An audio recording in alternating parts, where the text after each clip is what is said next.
வணக்கம். மக்கள் திலகம் எம்ஜிஆரை பற்றி ஒரு அருமையான விஷயத்தை சொல்கிறேன். டைரக்டர் மகேந்திரன் சார் உங்களுக்கே தெரியும்ல. டைரக்டர் மகேந்திரன் சார் முள்ளு மலரும், நண்டு, மெட்டி, நெஞ்சத்தை கில்லாதே, ஜானி, பூட்டாத பூட்டுக்கள் இந்த திரைப்படங்கள்லாம் இயக்கி எந்த அளவுக்கு காலத்தை கடந்து இயக்குனர் மகேந்திரன் நம்முடைய உள்ளங்கள்லாம் வாழ்ந்துட்டு இருக்காரு அப்படின்றது தெரியும் இல்லையா.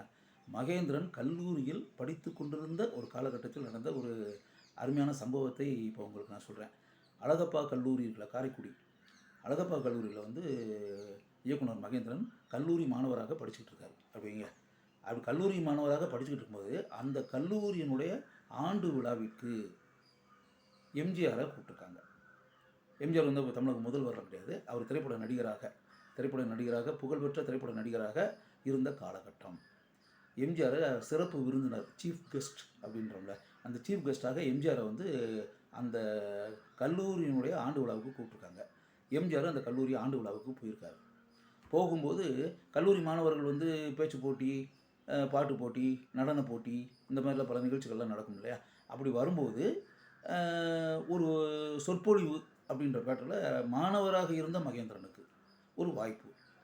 மகேந்திரன் வந்து எடுத்துக்கிட்ட சப்ஜெக்ட் என்னென்னா, தமிழ் திரைப்பட உலகம் வந்து உலகம் தமிழ் திரைப்பட உலகத்தை பற்றி ஒரு சொற்பொழிவு அப்படின்ற மாதிரி வச்சுக்கோங்களேன். ஒரு கட்டுரையை மகேந்திரன் வாசிக்கிறார்.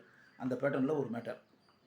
அதில் என்ன விஷயம் அப்படின்னா, அதாவது நம்ம வந்து இப்போ சொல்கிறோம்ல, அப்படியே ஒரு செயற்கையாக இருக்குது, செயற்கையாக சண்டை போடுறாங்க, செயற்கையாக காதல் காட்சிகள் இருக்குது, எல்லாமே செயற்கையாக இருக்குது, இயல்பாக இல்லை, அன்நேச்சுரலாக இருக்குது, ஆர்டிஃபிஷியலாக இருக்குது அப்படின்லாம் இப்போ படங்களை பற்றி நம்ம சொல்லிகிட்டே வரோம் இல்லையா. இதே விஷயம் 1960கள்லையும் இதே விஷயம் ஓடி இருக்குது. அதை யோசிச்சு பாருங்கள். 2024 பேசுகிற புதுசு கிடையாது.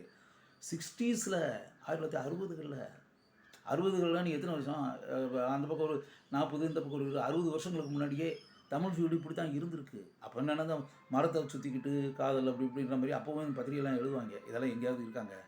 இதெல்லாம் அணைக்கட்டுலாம் போய் இட்டுக்கிட்டு ஓடி பிடிச்சிக்கிட்டு அப்படியே மரத்துக்கு பின்னாடி வந்து அப்படியே ஒளிஞ்சிக்கிட்டு அப்படி இப்படின்லாம் இதெல்லாம் எங்கேயாவது இருக்குதா? ஒளிகிறதும் தேடுறதும் இதெல்லாம் என்ன பாடல் காட்சி எடுக்கிறாங்க அப்படின்னு மாதிரி அப்போ கூட பத்திரிகைலாம் விமர்சனம் வரும், நான் படிச்சிருக்கேன். மகேந்திரன் இந்த விஷயத்தை தான் தன்னுடைய பேசக்கூடிய சப்ஜெக்ட் அப்படின்ற மாதிரி வச்சு மகேந்திரன் பேசுகிறாரு. நல்லா யோசிச்சு பாருங்கள், மகேந்திரனுடைய தைரியத்தை பாராட்டணும். எம்ஜிஆர் வந்து புகழ்பெற்ற நடிகர், தமிழ் திரைப்பட உலகத்தினுடைய சூப்பர் ஸ்டார். அப்போ சூப்பர் ஸ்டார் எம்ஜிஆர், சிவாஜி 2 பேர் தானே தமிழ் திரைப்பட உலகத்தினுடைய சூப்பர் ஸ்டார் அந்த 60களில். அப்படி இருக்கும்போது தமிழகத்தினுடைய சூப்பர் ஸ்டார்களில் ஒருவரான எம்ஜிஆர் வந்து சீஃப் கெஸ்டாக போயிருக்காரு. எவ்வளோ பெரிய பட உலகத்தினுடைய அரசர் அவர் கலந்துக்கிற ஒரு ஃபங்க்ஷனில் கல்லூரி மாணவனாக இருக்கக்கூடிய மகேந்திரன் வந்து தமிழ் பட உலகில் வரக்கூடிய பாடல் காட்சிகள், காதல் காட்சிகள் இதெல்லாம் அன்நேச்சுரலாக இருக்குது, செயற்கையாக இருக்குது, ஆர்டிஃபிஷியலாக இருக்குது, இயல்பாக இல்லை அப்படின்னு மகேந்திரன் பேசியிருக்காரு. அந்த காலத்தில் எம்ஜிஆரை வச்சுக்கிட்டு செயற்கையாக இருக்குது, எங்கேயாவது பார்க்க முடியுமா இப்படிலாம்? மரத்துக்கு பின்னாடி ஓடி ஒளிஞ்சிக்கிட்டு கதாநாயகன் வந்து கதாநாயகி தேடி அப்படியே புல்வெளியில் ஓடிக்கிட்டு மரத்தை சுற்றிக்கிட்டு, என்னங்க இதெல்லாம் இவ்வளவு அன்நேச்சுரலாக இருக்கே, எதுவுமே வாழ்க்கையை ஒட்டி இல்லையே, ஆர்டிஃபிஷியலாக இருக்கே, செயற்கையாக இருக்கே, வாழ்க்கையில் இப்படிலாம் எங்கேயாவது பார்க்க முடியுமா? நம்ம தமிழ் படங்கள் ஏன் இப்படி இருக்குது? ரொம்ப கஷ்டமாக இருக்குது அதை பார்க்கும்போது. செயற்கையான காட்சிகளை வச்சுக்கிட்டு எப்படி தான் இப்போ இந்த காட்சிகளை இயக்குநர்கள்லாம் உருவாக்குறாங்க. இதில் நடிகர்கள்லாம் அப்படி அன்நேச்சுரலாக இருக்கக்கூடிய காட்சிகளை எப்படி நடிக்கிறாங்கன்னே தெரியல. உண்மையாகவே வந்து பல வெளிநாட்டு திரைப்படங்களுடன் ஒப்பிட்டு பார்க்கும்போது வங்க படங்கள், மலையாள திரைப்படங்கள் இது கூடலாம் ஒப்பிட்டு பார்க்கும்போது தமிழ் திரைப்படங்கள் வந்து ரொம்ப செயற்கையாக இருக்குது, ஆர்டிஃபிஷியலாக இருக்குது, வாழ்க்கையை ஒட்டி இல்லை. இந்த பேட்டர்னில் மகேந்திரன் பேசிட்டாரு. மகேந்திரன் ஒரு கையில் நான் ரொம்ப பாராட்டுறேன். அவர் மிகப்பெரிய துணிச்சல் தான். எம்ஜிஆர் கலந்துக்கிட்ட ஒரு ஃபங்க்ஷனில் இப்படி பேசுகிறதுன்னு சும்மா சாதாரண விஷயமா? இப்படி ஒரு மேட்டரை வந்து பேசி மகேந்திரன் போய் தன்னுடைய இடத்துல போய் உட்காந்துட்டார். இப்போ எம்ஜிஆர் வந்து ஃப்ரண்ட் இதில் உட்காந்துருக்காருல, அவர் வந்து அந்த கல்லூரி பேராசிரியர் பக்கத்தில் உட்காந்துருப்பார்ல, பிரின்ஸிபால்கிட்ட வந்து எம்ஜிஆர் என்ன சொல்லியிருக்காருன்னா, இப்போ இந்த சினிமாவை பற்றி ஒரு மாணவர் வந்து சொற்பொழிவு ஆற்றினார்ல, அந்த மாணவரை கொஞ்சம் இங்கே வர சொல்லுங்க. உடனே பிரின்ஸிபாலுக்கு பதட்டம், என்னையா இது, எம்ஜிஆர் பக்கத்தில் வச்சுக்கிட்டு சினிமா படங்கள்லாம் செயற்கையாக இருக்குது, ஆர்டிஃபிஷியலாக இருக்குது, வாழ்க்கையை ஒட்டி கிடையாது அப்படி இப்படின்ற மாதிரி நம்ம கல்லூரி மாணவனை ஒருத்தன் பேசிவிட்டான், இவரை பார்த்தா அவனை வர சொல்லி கூப்பிடுங்க அந்த பையனை அப்படின்ற மாதிரி என்னத்தையே சொல்கிறாரு. ஏதாவது கண்ணால் சத்தம் போட்டுருவாரோ, திட்டிடுவாரோ, என்ன தேவையில்லாத ஒரு பிரச்சனை உண்டாகிட்டுமே, அந்த பையனை பேசாமல் விடாமல் சும்மாவே இருக்க வச்சுருக்கலாமே, இவன் இப்படி பேசுவான்னு நினச்சிருந்தோம்னா இவனை பேசவே அனுமதிச்சிருக்க மாட்டோமேன்ற மாதிரி அவருக்கு பதைப்பு பதட்டம் பிரின்ஸ்பாலுக்கு. இப்போ மகேந்திரனை வர வச்சுட்டாங்க. மகேந்திரன் வந்துட்டார். எம்ஜிஆர் வந்து ஹீஸ் கிரேட் எம்ஜிஆர். எம்ஜிஆர் தன் கைப்பட வந்து ஒரு 4 லைனில் 3 லைனில் எழுதி கொடுக்குறாரு. உங்களுடைய பேச்சு மிக அருமையாக இருந்தது. நீங்கள் வந்து எதிர்காலத்தில் மிகச்சிறந்த விமர்சகராக, திரைப்பட விமர்சகராக வருவீங்க. உங்களுடைய ஃபியூச்சர் வந்து ரொம்ப பிரைட்டாக இருக்கும். எதிர்காலத்தில் வந்து அருமையான விமர்சகராக, மிகச்சிறந்த கிரிட்டிக் விமர்சகராக நீங்கள் வருவீர்கள் அப்படின்ற மாதிரி எம்ஜிஆர் போட்டு அன்புடன் எம்ஜி ராமச்சந்திரன் அப்படின்னு ஒரு பச்சை இங்கில் அவர் எழுதுவார்ல, அந்த பேட்டர்னில் அவர் எழுதி அப்படி கையெழுத்து போட்டு மகேந்திர சார்ட்ட கொடுத்துட்டாரு. இது நீங்கள் இப்போ நினச்சி பார்க்கும்போது நீங்கள் யோசிச்சு பாருங்கள், இது நடக்கிற விஷயமா? யாரும் கடுப்பாயிட மாட்டாங்க யாராவது. ஏன்னா பொதுவாக பார்த்தீங்கன்னா அந்த காதல் காட்சிகளை ஓடிக்கிட்டு இதெல்லாம் வந்து எம்ஜிஆர் தான் பண்ணிக்கிட்டு இருப்பாரு. இந்த மாதிரி மட்டும்லாம் எல்லா கதாநாயகரும் பண்ணுவாங்க. இருந்தால் எம்ஜிஆர் படத்தில் அதிகமாக இருக்கும் இந்த விஷயங்கள். இதை ஒரு ஆள் கிரிட்டிசைஸ் பண்ணி ஒரு ஆள் பேசுகிறாரு, நீங்கள் எதிர்காலத்தில் மிகச்சிறந்த விமர்சகராக வருவீங்கன்னு சொல்லிட்டு எம்ஜிஆர் வந்து தன் கைப்பட ஒரு கல்லூரி மாணவனுக்கு அதை கூப்பிட்டு வரவழைச்சி, அதுவும் அவர் வந்து ஆட்டோகிராஃப் கேட்டு வரல, இவரே கூப்பிட்டு அந்த பையனை வர சொல்லுங்கன்னு சொல்லிட்டு கையில் கொடுத்துருக்காரு அப்படின்னா யோசிச்சு பாருங்கள். இப்படிப்பட்ட காரியம் வந்து நடந்தது அப்படின்னு மகேந்திர சார் இந்த விஷயத்தை என்கிட்ட சொல்லும்போது நான் ரொம்ப ஆச்சரியப்பட்டேன்.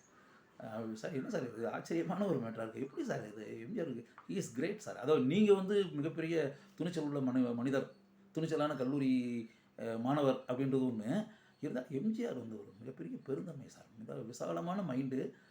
இருந்தாலும் அதை ஒரு பெருசாக எடுத்துக்கிறாமல் உங்களை வாழ்த்திருக்கார் பாருங்க. ஃப்யூச்சர் நல்லாயிருக்கும், நீங்கள் பெரிய கிரிட்டிக்காக வருவீங்க, சிறந்த விமர்சகராக வருவீங்கன்ற மாதிரி உங்களுக்கு சொல்லியிருக்காருல்ல, அதை யோசித்து பாருங்கள் அப்படின்னு. அதுக்கப்புறம் இன்னொரு விஷயம் என்னென்னா, எம்ஜிஆர் எழுதி கொடுத்த அந்த விஷயம் இருக்குல்ல, அதை ஃப்ரேம் பண்ணி மகேந்திரன் சார் வந்து வீட்டில் ஃப்ரேம் பண்ணி மாட்டி வச்சுருந்தாரு. அது ஆக்சுவலாக ஃப்ரேம் பண்ணி ஃபோட்டோவை மாதிரியே எம்ஜிஆருடைய கையெழுத்து அது அவரே என்கிட்ட காமிச்சார். அந்த அங்கே பாருங்கள் மிஸ்டர் சுரா, அந்த சோகத்தில் தொங்கிட்டு இருக்கு, அதான் எம்ஜிஆர் எழுதி கொடுத்தது, அந்த தான் ஃப்ரேம் பண்ணி நானே மாட்டியிருக்கேன், போய் பாருங்கள் அப்படின்னு. உடனே நான் போய் பார்த்தேன். இது ஒன்று. அதுக்கப்புறம் எம்ஜிஆர் கணித்தது மாதிரியே கல்லூரி அந்த படிப்பு இதெல்லாம் முடிஞ்ச பிறகு மகேந்திரன் சார் வந்து துக்ளக் பத்திரிகையினுடைய உதவி ஆசிரியராக வேலை கிடைச்சி சென்னையில் வந்து வேலை பார்த்தாரு. அதில் அந்த திரைப்பட விமர்சனம்லாம் வரும். அதில் டாக்டர் அப்படின்னு போட்டு ஒரு டாக்டர், அது வந்து சிசரி இது பண்ணுறாங்களாம், ஆப்ரேஷன் பண்ணுறாங்களாம். அது இப்போ நோயாளி ஆப்ரேஷன் பண்ணுறோம்ல நம்ம, அதை மாதிரி படங்களை ஆப்ரேஷன் செய்வது அப்படின்ற பேட்டர்னில் வச்சு அந்த ஒரு டாக்டரே அறுவை சிகிச்சை பண்ணுற பேட்டர்னில் திரைப்படங்களுக்கு விமர்சனம், அந்த விமர்சனம் எழுதியது டைரக்டர் மகேந்திரன் தான். ஆக்சுவலாக மிகச்சிறந்த திரைப்பட விமர்சகராக நீங்கள் வருவீங்க அப்படின்னால மகேந்திரன் அந்த வேலையை தான் செஞ்சார். துக்ளக் பத்திரிகையில் வந்து வேலை பார்த்து, அது அப்போல்லாம் நாங்கள் வந்து கல்லூரியில் படிச்சுட்டு இருக்க காலம். அப்போ இந்த துக்ளக்கில் வரக்கூடிய விமர்சனத்தை நாங்கள் விரும்பி படிப்போம், நானும் படிப்பேன். படிக்கும்போது அந்த இப்போ இதெல்லாம் இந்த விமர்சனமாக எழுதிட்டு டாக்டர் அப்படின்னு வரும், டாக்டருடைய இது அறுவை சிகிச்சை ஆப்ரேஷன் அப்படின்ற பேட்டர்னில் அந்த டாக்டர் வந்து மகேந்திரன் தான் டைரக்டர் மகேந்திரன் சார் தான். அது பின்னாடி தான் தெரியும், அப்போல்லாம் யாருக்கும் முடியாது. அப்போ மகேந்திரன் சார் வந்து அப்போ டைரக்டர் இல்லை, பின்னாடி தானே ஒரு டைரக்டர், கதாசிரியர் ஆனது, டைரக்டர் ஆனதெல்லாம் பின்னாடி நடந்த மேட்டர்கள் தானே. அதுக்கு பிறகு ஒரு இயக்குனரெல்லாம் ஆன பிறகு கூட வந்து ஒரு குறிப்பிட்ட சர்க்கிளை சேர்ந்தவங்களுக்கு தெரியும், துக்ளக் பத்திரிகையில் இந்த விமர்சனங்கள் எழுதுனது இயக்குனர் மகேந்திரன் தான். பின்னாடி திரைப்பட இயக்குனரான மகேந்திரன் துக்ளக்கில் பணியாற்றிய காலத்தில் படங்களுக்கு திரைப்பட விமர்சனங்கள் தொடர்ந்து எழுதியிருக்காங்க. அந்த திரைப்பட விமர்சனம் வந்து பெரிய அளவில் பேசப்பட்ட விமர்சனம். துக்ளக் விமர்சனம் அப்படின்னாலே அதுக்காகவே துக்ளக்கை வாங்கி படிப்பாங்க, அப்படி வச்சுக்கோங்க. அப்போ துக்ளக் பெரிய அளவில் சர்க்குலேஷன், மிகப்பெரிய அளவில் வந்து விற்பனையாகி ஓடிக்கிட்டு இருக்கக்கூடிய பத்திரிகை. அந்த பத்திரிகையில் அந்த திரைப்பட விமர்சனம் ஃபுல் பேஜ் வரும், எக்ஸ்ட்ரானரியாக இருக்கும் விமர்சனம். இன்னும் சொல்ல போனால் துக்ளக்கில் வந்த அந்த விமர்சனம் மாதிரிலாம் பின்னாடி பத்திரிகைகள் அப்படியெல்லாம் விமர்சனம் வந்திருக்கா அப்படின்றதே கொஞ்சம் லென்ஸ் வச்சு தேடணும், அப்படி வச்சுக்கோங்களேன். அப்போ மகேந்திரனுடைய திரைப்பட விமர்சனம் எந்த அளவுக்கு இருந்திருக்கும்ன்றத நீங்களே யோசித்து பார்த்துங்க. அப்போ எம்ஜிஆருடைய கணிப்பு அப்படின்ற தீர்க்கதரிசி, ப்ராஃபசிஸ்ட் அப்படின்ற பியர் ஆஃப் ப்ராஃபஸி, பின்னாடி வரப்போகிறது மற்றும் முன்கூட்டியே கணிக்கக்கூடிய அந்த ப்ராஃபஸின்றல அவர் வந்து ப்ராஃபசிஸ்டாக பின்னாடி வரக்கூடிய முன்கூட்டியே கணிச்சு. நீங்கள் மிகப்பெரிய கிரிட்டிக்காக வருவீங்க, மிகப்பெரிய திரைப்பட விமர்சனம் இருக்கும், மிகப்பெரிய விமர்சகராக வருவாங்க, திறனாய்வாளராக வருவீர்கள் அப்படின்றத எம்ஜிஆர் வந்து ஒரு கல்லூரி மாணவனாக இருந்த மகேந்திரன்கிட்ட கணிச்சிருக்கார் பாருங்க. அவர் கணிச்சது பின்னாடி நடந்திருக்குல்ல, எவ்வளோ பெரிய விஷயம். காலங்கள் கடந்து ஓடி போச்சு, இன்றைக்கி மக்கள் தலைவர் எம்ஜிஆர் இல்லை, நம்மளை விட்டு பிரிஞ்சு போய் எத்தனையோ ஆண்டுகள் ஆக்கிவிட்டன. மதிக்கத்தக்க அருமையான திரைப்படங்களை இயக்கிய மாபெரும் இயக்குனரான என்னுடைய நெருங்கிய நண்பரான டைரக்டர் மகேந்திரன் சார் இன்னைக்கு இல்லை, அவரும் நம்மளை விட்டு பிரிஞ்சு போயிட்டார்.